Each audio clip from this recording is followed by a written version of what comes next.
Rich dad and poor dad, बाधाओं को पार करना। फरवरी 1997 में मैं उसी दोस्त के साथ उसी गैस स्टेशन के पास से गुजर रहा था और कीमत प्रति गैलन 15% बढ़ चुकी थी। एक बार फिर छोटा मुर्गा चिंता करने लगा और शिकायत करने लगा। मैं मुस्कुराया क्योंकि जनवरी 1997 में उस छोटी ऑयल कंपनी ने तेल खोज लिया था और वह 15.000 शेयर अब बढ़कर $3 प्रति शेयर हो गए थे और मेरे दोस्त के अनुसार गैस की कीमतें लगातार बढ़ती रहेगी। विश्लेषण करने के बजाय यह छोटे मुर्गे अपने दिमाग को बंद कर लेते हैं। अगर अधिकतर लोग यह समझ ले कि स्टॉक मार्केट निवेश में स्टॉप किस तरह काम करते हैं, तो अधिकतर लोग हार से बचने के बारे में अपना ध्यान नहीं लगाएंगे और जीतने के लिए निवेश करेंगे। स्टॉप एक कंप्यूटर निर्देश है जो भाव गिरने पर आपके शेयर को अपने आप बेच देता है ताकि आपका कम से कम नुकसान हो और आपको ज़्यादा से ज़्यादा फायदा मिल सके। जो लोग हारने से घबराते हैं उनके लिए यह एक बहुत अच्छा तरीका है। तो जब भी मैं लोगों को मैं नहीं चाहता पर ध्यान केंद्रित करते हुए देखता हूँ और वे क्या चाहते हैं इस पर ध्यान केंद्रित करते हुए नहीं देखता हूँ, तो मैं समझ लेता हूँ कि उनके दिमाग में शोर की आवाज़ बहुत तेज होगी। छोटा मुर्गा उनके दिमाग पर हावी होगा, तभी वे चीख रहे हैं, आसमान गिर रहा है और टॉयलेट टूट रहे हैं। इसलिए वे अपनी अनचाही चीज़ों से बचने हैं, परंतु वे इसकी भारी कीमतें चुकाते हैं। वे जिंदगी से जो चाहते हैं वह शायद उन्हें कभी नहीं मिल पाए। अमीर डैडी ने मुझे छोटे मुर्गे को देखने का एक तरीका सुझाया। वही करो जो कर्नल ने किया था। 66 साल की उम्र में उनका व्यवसाय चौपट हो गया था और वे अपने सोशल इंश्योरिटी के चेक पर गुजर बसर कर रहे थे। इतना ही नहीं, वे फ्राइड चिकन की अपनी रेसिपीज़ के साथ पूरे देश में बेचने की कोशिश कर रहे थे। किसी के हाँ कहने के पहले इस रेसिपी के लिए 1.009 बार ना कहा गया और वे उस उम्र में करोड़पति बने जिस उम्र में लोग काम को छोड़कर आराम करना चाहते हैं। वे एक बहादुर और जिद्दी व्यक्ति थे। अमीर डैडी कर्नल के बारे में कहा करते थे, जब भी आप शंका में हो और थोड़े डरे हुए हो तो वही करें जो कर्नल ने अपने छोटे मुर्गे के साथ किया था, उसे फ्राई कर ले। कारण नंबर 3, आलस्य। व्यस्त लोग अक्सर बहुत आलसी होते हैं। हम सभी ने उस व्यवसायी की कहानियाँ पढ़ी है जो पैसे कमाने के लिए कड़ी मेहनत करता है। वह अपनी पत्नी और बच्चों की सुख सुविधा के लिए काफ़ी मेहनत करता है। वह ऑफिस में बहुत देर तक काम करता है और सप्ताह में भी ऑफिस के काम को घर पर ले आता है। एक दिन वह जब घर लौटता है तो उसे घर सूना मिलता है। उसकी पत्नी अपने बच्चों के साथ घर छोड़कर चली जाती है। उसे पता चलता है कि उसके और उसकी पत्नी के बीच में मतभेद है, परंतु जब रिश्ते को ज़्यादा मजबूत बनाने के बजाय वह काम में ही व्यस्त बना रहा। निराश होकर वह अपने काम के प्रति लापरवाह हो जाता है और उसके काम पर इतना ज़्यादा असर पड़ता है कि उसकी नौकरी भी चली जाती है। आज मैं ऐसे लोगों से मिलता हूँ जो इतने व्यस्त हैं कि उन्हें अपनी संपत्ति की परवाह करने की भी फिक्र नहीं है, और ऐसे भी लोग हैं जो इतने ज़्यादा व्यस्त हैं कि उन्हें अपने स्वास्थ्य की परवाह ही नहीं है। दोनों का कारण एक ही है, वे व्यस्त हैं और वे व्यस्त बने रहना चाहते हैं। क्योंकि वे किसी का सामना नहीं करना चाहते। उन्हें यह बताने की ज़रूरत नहीं है कि अंदर से वे खुद जानते हैं कि वास्तव में अगर आप उन्हें याद दिलाए तो वे गुस्सा हो जाते हैं या चिढ़ जाते हैं। अगर वे नौकरी में या बच्चों के साथ व्यस्त नहीं है तो वे टीवी देखते, मछली पकड़ने, गोल्फ खेलने या शॉपिंग करने में व्यस्त होते हैं, परंतु अंदर से वे जानते हैं कि वे किसी ज़रूरी चीज़ का सामना करने में कतरा रहे हैं। यह आलस का सबसे आम रूप है। यह आलस का मतलब है व्यस्त बने रहना। तो आलस का इलाज क्या है? जवाब में है थोड़ा सा लालच। हम में से अधिकतर लोग का लालन पालन इस तरह से किया जाता है कि हम लालच या इच्छा को बुरा समझते हैं। मेरी माँ कहा करती थी कि लालची लोग बुरे होते हैं, परंतु हम में से हर एक अच्छी चीज़ें, कई चीज़ें, रोमांचक चीज़ें हासिल करना चाहते हैं। तो उस इच्छा की भावना को काबू में रखने के लिए प्राय माँ बाप इच्छा को अपराध बोध से जोड़ देते हैं। तुम हमेशा अपने बारे में ही सोचते हो। क्या तुम्हें नहीं मालूम कि तुम्हारे भाई बहन भी हैं? यह मेरी माँ की फेवरेट कहावत थी। या तुम क्या खरीदना चाहते हो? मेरे डैडी की फेवरेट कहावत थी, तुम ऐसा सोचते हो जैसे हमारे पास बहुत पैसा है। क्या तुम सोचते हो कि पैसा पेड़ पर लगता है? हम अमीर नहीं है, तुम तो जानते ही हो। मुझ पर शब्दों का तो इतना असर नहीं पड़ा, परंतु उन शब्दों में जो गुस्सा और अपराध बोध था उसका मुझ पर बहुत ज़्यादा असर हुआ। या इसके विपरीत अपार बोध का जाल यह था कि मैं तुम्हारे लिए यह खरीद कर अपने जीवन का बलिदान दे रहा हूँ। मैं तुम्हारे लिए यह इसलिए खरीद रहा हूँ क्योंकि जब मैं छोटा था तो मेरे माँ बाप मुझे यह खरीद कर नहीं दे पाए थे। मेरा एक पड़ोसी है जो पूरी तरह पागल है, परंतु वह अपने कार को अपने गैरेज में पार्क नहीं कर सकता। गैरेज में उसके बच्चों के खिलौने भरे पड़े हैं। उन बिगड़े हुए बच्चों को मुँह मांगी चीज़ें मिल जाती है। उस पड़ोसी के शब्द हैं, मैं नहीं चाहता कि उन्हें किसी चीज़ की कमी हो। उसने उनके कॉलेज के लिए या अपने रिटायरमेंट के लिए कुछ भी अलग से बचाकर नहीं रखा है, परंतु उसके बच्चों को हर खिलौना मिल जाता है। उसे डाक में एक नया क्रेडिट कार्ड मिला और वह अपने बच्चों को घुमाने के लिए लास वेगास ले गया। मैं यह अपने बच्चों के लिए कर रहा हूँ। यह उनके महान बलिदान के शब्द थे। अमीर डैडी इस वाक्य से चिढ़ते थे, मैं इसे नहीं खरीद सकता। मेरे असली घर में मुझे यही वाक्य अक्सर सुनने को मिल जाता था। इसके बजाय अमीर डैडी चाहते थे कि उनके बच्चे यह कहें कि मैं इसे किस तरह खरीद सकता हूँ।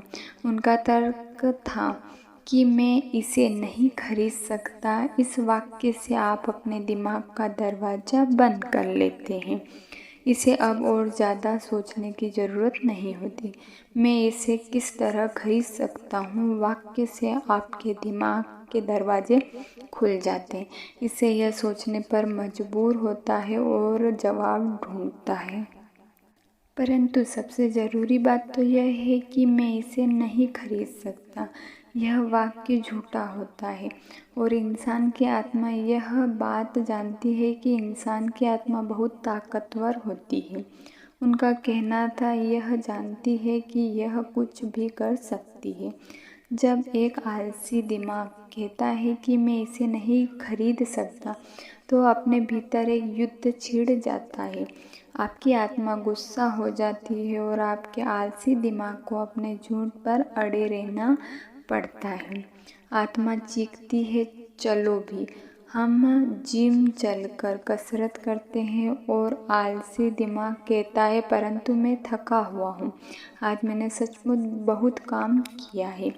या इंसान की आत्मा कहती है कि मैं गरीबी से थक गई हूँ, चलो इस दलदल से निकलते हैं। और अमीर बनते हैं। इस पर आलसी दिमाग कहता है कि अमीर लोग लालची होते हैं। इसके अलावा इसमें झंझट और तकलीफ बहुत है। यह सुरक्षित नहीं है, मेरा पैसा डूब सकता है। वैसे भी मैं बहुत मेहनत कर रहा हूँ, मेरे पास पहले से ही बहुत काम है। देखो, आज रात बाधाओं को पार करने को ही मुझे इतना काम करना पड़ेगा। मेरा बॉस कह रहा था कि यह काम सुबह तक पूरा हो जाना चाहिए। मैं इसे नहीं खरीद सकता। यह वाक्य दुख से भरा है। इससे लाचारी की भावना आती है, जिससे निराशा और इसके बाद अवसाद पैदा हो जाता है। इसके लिए एक और शब्द है, उदासीनता। मैं इसे किस तरह खरीद सकता है? वाक्य के संभावना, रोमांच और सपनों की दुनिया खुल जाती है। इसलिए मेरे अमीर डैडी इस बात से ज़्यादा चिंतित नहीं होते हैं कि आप क्या खरीदना चाहते हैं, परंतु वे यह जानते हैं कि इसे किस तरह खरीद सकता हूँ। वाक्य से एक ज़्यादा मजबूत दिमाग और एक ज़्यादा प्रगतिशील आत्मा का निर्माण होता है। इसलिए उन्होंने माइक या मुझे शायद ही कभी कुछ दिया हो। इसके बजाय वे हमसे कहते थे, तुम इसे किस तरह खरीद सकते हो। और यह हमारे कॉलेज के बारे में भी सही था, जिसे हमने अपने खर्चों से पूरा किया है। वे हमें लक्ष्य को हासिल करना नहीं सिखा रहे थे, वे तो हमें लक्ष्य को हासिल करने की प्रक्रिया का ज्ञान दे रहे थे। मेरी समझ से आज समस्या यह है कि करोड़ों लोग अपने लालच को लेकर अपराध बोध से ग्रस्त हैं। यह उनके बचपन से बुढ़ापे तक चलता है। वे जिंदगी में मिलने वाली अच्छी अच्छी चीज़ें चाहते हैं। अधिकतर लोगों के अवचेतन में यह विचार मौजूद रहता है कि आपको यह नहीं मिल सकती या आप इसे कभी नहीं खरीद पाएंगे। जब मैंने चूहा दौड़ से बाहर निकलने का फैसला किया तो मेरे दिमाग में एक सवाल आया, मैं किस तरह इस चूहा दौड़ से बाहर निकल सकता हूँ ताकि मुझे दोबारा काम न करना पड़े। और मेरे दिमाग में जवाब और सुझाव अपने आप आ गए। सबसे मुश्किल चीज़ थी मेरे असली माता पिता की चीख कि हम इसे नहीं खरीद सकते, या केवल अपने बारे में ही मत सोचो, या तुम दूसरों के बारे में क्यों नहीं सोचते। और इसी तरह के शब्द जो मेरे लालच को दबाने के लिए मुझसे अपराध बोध भरते हैं। तो आप किस तरह अपने आलस से जीत सकते हैं? इसका जवाब है थोड़े से लालच से। यह WIIFM रेडियो स्टेशन है, जिसका पूरा अर्थ है what is in it for me. इसमें मेरे लिए क्या है, व्यक्ति को बैठकर पूछना चाहिए। अगर वे स्वास्थ्य और आकर्षण हों तो इसमें मेरे लिए क्या है, या मेरी ज़िंदगी कैसी होगी अगर मुझे फिर कभी काम ना करना पड़े, या मैं क्या करूँगा अगर मुझे मनचाहा पैसा मिल जाए। इस थोड़े से लालच के बिना, कुछ बेहतर हासिल करने की इच्छा के बिना प्रगति नहीं हो सकती। हमारी दुनिया इसलिए तरक्की करती जा रही है क्योंकि हम सभी एक बेहतर ज़िंदगी जीना चाहते हैं। हम कुछ बेहतर चाहते हैं, इसलिए जब भी आप किसी ऐसी चीज़ से कतरा रहे हो जो आपके हिसाब से आपको करनी चाहिए, तो आपको खुद से केवल यही पूछना चाहिए कि इसमें मेरे लिए क्या है। थोड़े लालची बने, यह आलस का सबसे बढ़िया इलाज है। परंतु बहुत ज़्यादा लालच भी अच्छा नहीं होता, क्योंकि हर चीज़ की अति बुरी होती है। परंतु वह याद रखो जो वॉल स्ट्रीट फिल्म में माइकल ने कहा था, लालच अच्छा होता है। अमीर डैडी इसे अलग तरह से कहते थे। अपराध बोध लालच से ज़्यादा बुरा होता है, क्योंकि अपराध बोध के कारण शरीर में से आत्मा निकल जाती है। और मेरे लिए एलिनोर रूजवेल्ट की कहावत सबसे अच्छी है, वही करो जो तुम्हें दिल से अच्छा लगता है, क्योंकि तुम्हारी हर बात में आलोचना होती है। अगर तुम कोई काम करोगे तो भी तुम्हारी आलोचना होगी, और तुम कोई काम नहीं करोगे तो भी तुम्हारी आलोचना होगी। कारण नंबर 4, आदतें। हमारी ज़िंदगी पर हमारी शिक्षा से ज़्यादा असर हमारी आदतों का पड़ता है। अर्नोल्ड श्वार्ज़नेगर की फिल्म कोनन देखने के बाद मेरे एक दोस्त ने कहा, मैं चाहता हूँ कि मेरी बॉडी जैसी हो जाए। अधिकतर साथियों ने सहमति में सिर हिलाया। मैंने तो यह सुना है कि एक समय वह वास्तव में दुबला और कमज़ोर सा था। दूसरे मित्र ने जोड़ा। हाँ, मैंने भी यह सुना है, एक और दोस्त ने कहा। मैंने सुना है कि वह हर रोज़ जिम जाता है और उसने वह कसरत करने की आदत डाल ली है। हाँ, मुझे भी लगता है कि वह ऐसा करता होगा। समूह के शंकालु आदमी ने कहा, मुझे तो लगता है कि वह इसी तरह वह पैदा हुआ होगा। इसके अलावा हम अर्नोल्ड की बातें कर ही क्यों रहे हैं? चलो बियर पिए। यह एक उदाहरण है कि किस तरह से आदतें व्यवहार को नियंत्रित करती है। मुझे याद है कि मैंने एक बार अपने अमीर डैडी से अमीर लोगों की आदतों के बारे में पूछा था। सीधे जवाब देने के बजाय वे चाहते थे कि मैं इसे उदाहरण से सीखूं। अमीर डैडी ने पूछा, अपने बिल कब चुकाते हो? मैंने कहा, हाँ, महीने की पहली तारीख को। क्या उसके पास कुछ बाकी बचता है? उन्होंने पूछा। बहुत थोड़ा, मैंने कहा। यही वह खास कारण है कि जिसके कारण उन्हें संघर्ष करना पड़ता है। अमीर डैडी ने कहा, उनकी आदतें बुरी है। तुम्हारे डैडी सबको पहले पैसे देते हैं, वे खुद को सबसे आखिर में पैसे देते हैं, और ऐसा भी तभी करते हैं जब उनके पास कुछ बचा होता है। सामान्य तौर पर उनके पास कुछ नहीं बचता। मैंने कहा, परंतु उन्हें अपने बिल का भुगतान तो करना ही होता है, नहीं क्या?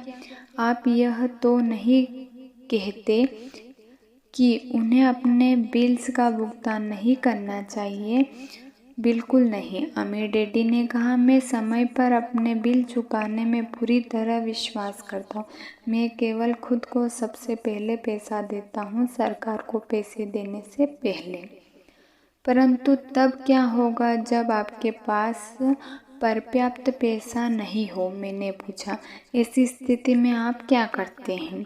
मैं वही करता हूँ, अमीर डैडी ने कहा। मैं खुद को सबसे पहले पैसा देता हूँ, चाहे मेरे पास कम पैसा हो। मेरे लिए सरकार से ज़्यादा ज़रूरी है मेरा संपत्ति वाला कॉलम। परंतु क्या सरकार के लोग आपके पीछे नहीं पड़ते? मैंने पूछा। हाँ, अगर मैं उन्हें भुगतान न करूं, अमीर डैडी ने कहा। देखो, मैं यह नहीं कह रहा हूँ कि सरकार को पैसा न दिया जाए। मैं केवल यह कह रहा हूँ कि खुद को सबसे पहले भुगतान दिया जाए, चाहे मेरे पास पैसा कम भी हो। परंतु आप ऐसा कैसे कर सकते हैं? मैंने जवाब दिया। सवाल कैसे का नहीं है, सवाल क्यों का है, अमीर डैडी ने कहा। अच्छा, आप ऐसा क्यों करते हैं? प्रेरणा, अमीर डैडी ने कहा। अगर मैं उनका भुगतान नहीं करूं तो कौन ज़्यादा जोर से शिकायत करेगा, मैं या मेरे लेनेदार? आपके बजाय आपके लेनदार ज़्यादा जोर से चिल्लाएंगे। मैंने स्पष्ट विकल्प को चुनते हुए कहा, अगर आप खुद को पैसा नहीं देंगे तो आप खुद भी नहीं कहेंगे। तो अब तुम देख सकते हो कि खुद को पैसे देने के बाद मेरे पास टैक्स चुकाने और दूसरे लेनदारों को पैसे देने का इतना ज़्यादा दबाव होता है कि मुझे आमदनी के दूसरे रास्ते खोजने ही पड़ते हैं। पैसे चुकाने का दबाव मेरी प्रेरणा बन जाता है। मैंने अतिरिक्त काम किया है, दूसरी कंपनियां शुरू की है, स्टॉक मार्केट में शेयर खरीदे और बेचे हैं। हर तरह से काम सिर्फ इसलिए किए हैं ताकि यह लोग मुझ पर न चिल्लाएं। इस दबाव के कारण मैंने ज़्यादा कड़ी मेहनत की है और मैं ज़्यादा सोचने पर मजबूर हुआ हूँ। कुल मिलाकर इसने मुझे पैसे के मामले में ज़्यादा स्मार्ट और फुर्तीला बना दिया है। अगर मैं खुद को सबसे आखिरी में पैसा देता तो मुझ पर कोई दबाव नहीं पड़ता, परंतु मेरे पास अभी पैसा ही नहीं होता। तो सरकार या दूसरे लोगों को पैसा चुकाने का दबाव आपकी प्रेरणा बन जाता है। बिल्कुल ठीक। मेरे डैडी ने कहा, देखो, सरकारी पैसा वसूलने वाले लोग बहुत डरावने होते हैं। वैसे सामान्य तौर पर पैसा वसूलने वाले सभी लोग डरावने होते हैं। अधिकतर लोग उनसे डर जाते हैं। वे इन लोगों को पैसा दे देते हैं और खुद को कभी पैसा नहीं देते। तुमने उस 96 पॉइंट के कमज़ोर आदमी की कहानी तो सुनी होगी जिसके चेहरे पर लोग बालू उछालते हैं। मैंने सिर हिलाया। मैंने कॉमिक्स में और बॉडी बिल्डिंग के बारे में दिया गया यह विज्ञापन देखा है। तो अधिकतर लोग इन डरावने पैसे वसूलने वाले को अपने चेहरे पर बालू उछालने देते हैं। मैंने डरावने लेनदारों के डर का इस्तेमाल खुद को ज़्यादा मजबूत बनाने के लिए किया है। बाकी लोग ज़्यादा कमज़ोर हो जाते हैं। खुद को यह सोचने के लिए मजबूर करना ही अतिरिक्त धन कहाँ से आएगा। जिम जाने की तरह है और वह वजन उठाने की तरह है। मैं अपने दिमाग की मांसपेशियों से जितना काम करता हूँ, मैं उतना ही ज़्यादा मजबूत होता जाता हूँ। अब मैं इन डरावने लेनदारों से ज़रा भी नहीं डरता हूँ। मुझे अमीर डैडी की बातें पसंद आ रही थी। तो अगर मैं पहले खुद को पैसा देता हूँ तो मैं आर्थिक और मानसिक दृष्टि से ज़्यादा मजबूत हो जाता हूँ। अमीर डैडी ने सहमति में सिर हिलाया। और अगर मैं खुद को सबसे आखिर में पैसा देता हूँ या बिल्कुल भी पैसा नहीं देता हूँ तो मैं कमज़ोर हो जाता हूँ। इसलिए बॉस, मैनेजर, टैक्स वसूलने वाले, बिल वसूलने वाले और मकान मालिक जैसे लोग मुझे ज़िंदगी भर इधर उधर ठोकर मारते रहेंगे, सिर्फ इसलिए क्योंकि पैसे के बारे में मेरी आदतें अच्छी नहीं है। अमीर डैडी ने सिर हिलाया। 96 पॉइंट के कमज़ोर आदमी की तरह। कारण नंबर 5, जिद। जिद का अहंकार और अज्ञान का मिला जुला रूप है। जो मैं जानता हूँ उससे पैसा आता है, जो मैं नहीं जानता हूँ उसके कारण पैसा खोता हूँ। हर बार जब मैंने जिद की मैंने पैसा गंवाया है। वह इसलिए क्योंकि जब मैं जिद हूँ तो मैं दरअसल यह भरोसा करता हूँ कि जो मैं नहीं जानता वह ज़रूरी नहीं है। अमीर डैडी मुझे अक्सर बताया करते थे। मैंने पाया कि कई लोग जिद का प्रयोग अपना अज्ञान छुपाने के लिए भी करते हैं। जब मैं आर्थिक स्टेटमेंट्स पर अकाउंटेंट या निवेशकों से चर्चा करता हूँ तो ऐसा अक्सर होता है। वे चर्चा में अपनी जीत के आधार पर जीतना चाहते हैं। मैं समझ जाता हूँ कि जिन मुद्दे पर बात हो रही है उसके बारे में उन्हें पर्याप्त ज्ञान ही नहीं है। वे झूठ नहीं बोल रहे होते हैं, परंतु वे सच भी नहीं बोल रहे होते हैं। धन, फाइनेंस और निवेश की दुनिया में ऐसे कई लोग हैं जिन्हें यह पता ही नहीं होता है कि वे किस बारे में बात कर रहे हैं। पैसे के धंधे में अधिकतर लोग सेकेंड हैंड कार के सेल्समैन की तरह व्यवहार करते हैं।